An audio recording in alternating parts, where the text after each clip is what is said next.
Thanks for inviting us in. It's now 11 o'clock, and we begin this evening with the arrest of a juvenile for that deadly shooting in a downtown Indianapolis parking garage. 23-year-old Brett Scrogum died after he was shot May 28th near the Indiana Convention Center. Our Logan Gay talked with one of his friends tonight. So, Logan, what did she say? Well, his friend Cassandra says Brett was a man of God who made everyone feel loved, seen, and worthy. For Cassandra Sawyer, Brett Scrogum was more than a friend. He was like family. Their families met 10 years ago through a speech and debate group. We came in and this family and Brett absolutely loved on us. Sawyer says Brett walked into every room with a smile and a warmth that drew people in. He was one of the most hardworking, caring, humble people, God-fearing, just loving man I've truly ever had the pleasure of calling my friend. A friend she says was admired by everyone around him. Brett recently celebrated his 23rd birthday and graduated from Indiana University. But more than his accomplishments, Sawyer says he'll be remembered for how he treated people. He was everyone's biggest cheerleader and somebody to truly encourage you, and it came from a place of love every time. You could tell he wanted the best for all of his friends and his family. She says Brett had big dreams and a bright future ahead of him. But last Thursday, that future was cut short. Police say Brett was shot in a downtown Indianapolis parking garage. He was taken to the hospital where he later died. I don't think that reality is fully set in. You hear stories about accidents and gruesome events that happen, and you never think it's going to happen to you until it does. On Wednesday, detectives arrested a juvenile male in connection with the shooting. They haven't confirmed his age, but say they took him into custody on Indianapolis West Side. I'm thankful to see that they're making progress in getting the justice he deserves. As friends and family wait for more answers, Sawyer says she's focused on carrying forward the lessons Brett left behind. His life meant so much, but I want his death to mean something too. And so for me personally, he showed me what hard work looks like, what a life balance looks like, and what true joy and happiness in Christ looks like. And that's the kind of life I want to live. I reached out to IMPD to ask about the suspect's age and whether there are any updates on possible motive in the shooting. I haven't heard back yet, but I'll keep you posted when I do. All right, Logan Gay in our newsroom, thanks so much. And both IMPD Chief Tanya Terry and Mayor Joe Hogsett released statements following the arrest. They credit the hard work of the police department for getting to this point. Mayor Hogsett went on to say, in part, while there are still more steps in the judicial process to fully hold this individual accountable, I hope this arrest gives Brett Scrogum's family and all those who loved him some measure of comfort during this most difficult time. Well, right now, Indiana has the lowest gas prices in the country. That's according to data from AAA. And new moves from our governor will ease your pain at the pump for at least another month. Governor Mike Braun tonight is now extending the gas tax suspension a second time. The national average price of gas is $4.26 per gallon here in Indiana. That number is $3.58.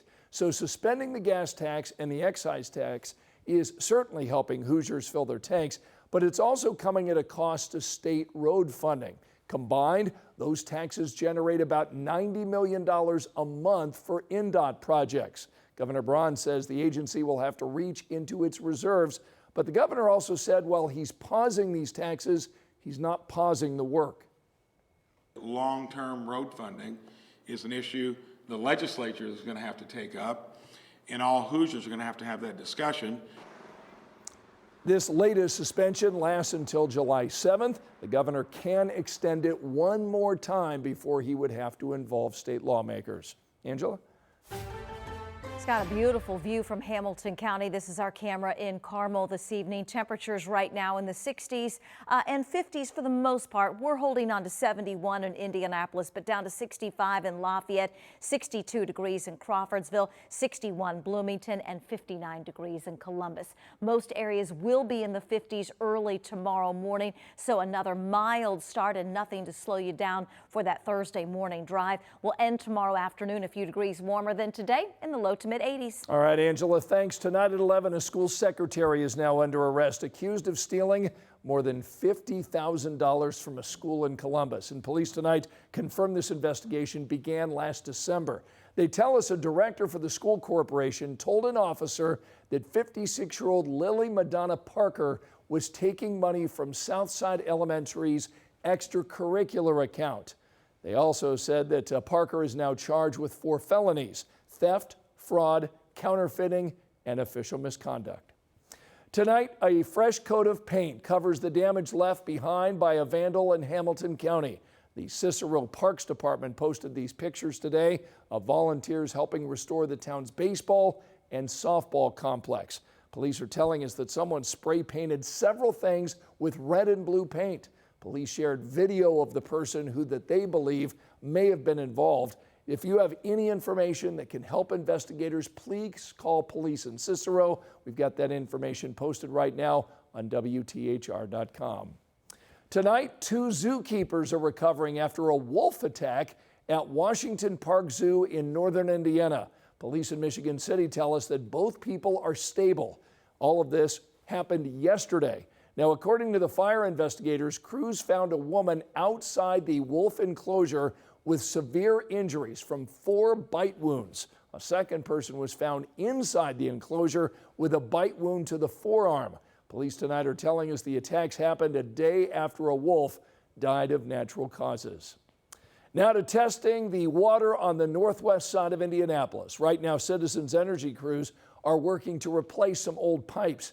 They're telling us this project is geared toward reducing the risk of lead exposure. They'll replace the customer-owned lead pipes with plastic ones. People with Citizens tell us the plastic pipes are more durable than the original pipes, in fact, many of which are more than a century old. So we talked with one neighbor who lived in this area for decades. He told us he welcomes the upgrades. I encourage my neighbors to do it. I say they're coming through, let them in, let them do what they have to do, because they're going to give you brand new water lines. It's going to be safe and clean. Citizens Energy Group regularly monitors drinking water. Leaders there tell us they are not widespread high lead levels. People can request their water be sampled just to make sure. And according to Citizens, 50,000 to 70,000 customers still have lead service lines. So far, they have replaced 6,200 of them. Here's a look at the other stories making headlines tonight. It's now been 15 years since the disappearance of IU student Lauren Spear. The 20-year-old sophomore hasn't been seen since 2011 at the corner of 11th Street and College Avenue in Bloomington. Police say they still get tips in this case, including nearly 24 over the past year. Spear's family posted on social media saying they will never stop searching for answers. Tonight, a child here in Indianapolis is recovering from a gunshot wound. Police believe the shooting was accidental. This happened near East Hannah and Keystone on the south side of Indy. Police did not tell us the age or condition of the child, only saying the person is stable. Tonight, an Indianapolis man is charged after a hit and run. Police say that led to a chase and crash near 10th and Illinois over the weekend. They say the driver took off. He was ultimately taken into custody and tonight is facing counts of resisting law enforcement and reckless driving. Hundreds of jobs are coming to Plainfield. Boston Scientific Corporation is building a 500,000 square foot facility. It'll be used for global medical device distribution. It's expected to cost $138 million and bring 300 high-wage jobs. A popular restaurant in Fletcher Place is returning to its roots. The owners of Milktooth switched gears last year, rebranding as Arlene's Meat and Three. But in a post on social media, they say sales have been horrendous. That restaurant is now reopening tomorrow under its original name. Remember, you can find all of our latest local stories streaming anytime. Just scan this QR code on your screen.